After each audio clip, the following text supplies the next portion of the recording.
नमस्कार, news flash में आपका स्वागत है। बढ़ते हैं आज की ताज़ा खबरों की ओर। खबर सिरसा से है, जहां इनेलो के अभय सिंह चौटाला के सामने 3 बार चुनाव लड़ने वाले दड़बा कला हलका के नेता पवन बेनीवाल वर्षों बाद फिर एक साथ दिखाई दिए।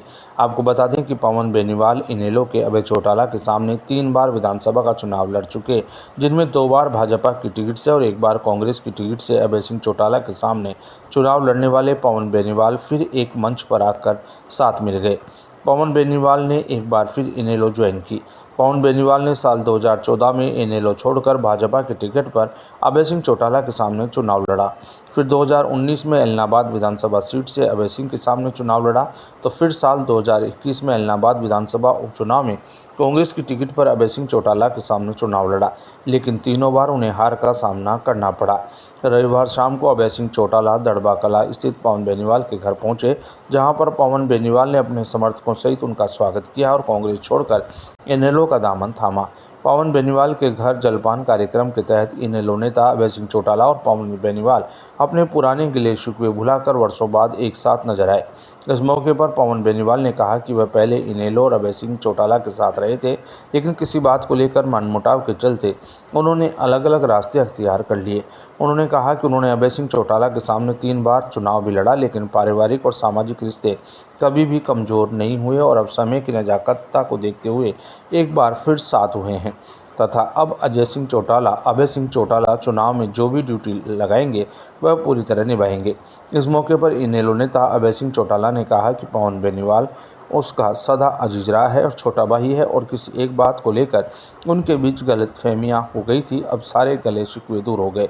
उन्होंने कहा कि पवन बेनीवाल के साथ भाजपा और कांग्रेस ने विश्वासघात किया है, इसी प्रकार आदित्य चौटाला के साथ भी नाइंसाफ़ी हुई थी। इसी को लेकर उन्होंने पुराने साथियों को एक साथ मिलाने का फैसला किया है। इस अवसर पर पवन बेनीवाल ने अपने समर्थकों के साथ इनेलो प्रत्याशी अभय सिंह चौटाला का स्वागत किया और इनेलो का दामन थाम लिया। इस मिलन समारोह में आए हुए सभी मेरे वरिष्ठ साथियों,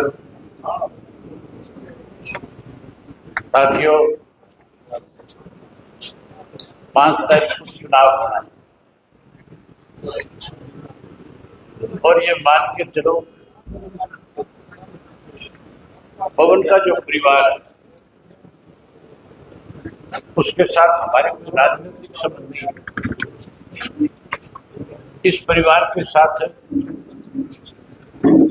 पारिवारिक, सामाजिक और रिश्तेदारी के संबंध है। आज से नहीं, जेलदार साहब के समय से लेकर के बाद में चौधरी जगदीश जी बेनीवाल जब विधायक बने तब से आपको याद होगा, जब जगदीश बेनीवाल जी को यहाँ से विधायक बनाया गया, उस वक्त पार्टी की तरफ से टिकट तो किसी और को मिली थी, लेकिन चौधरी जयलाल ने, चौधरी ओम प्रकाश चौटाला जी ने जगदीश बेनीवाल जी को बुलाकर कहा था इंडिपेंडेंट फार्म पर, हमें तेरे जैसे साथी की जरूरत है, तेरे को विधायक बनाना चाहते हैं, सबसे छोटी उम्र का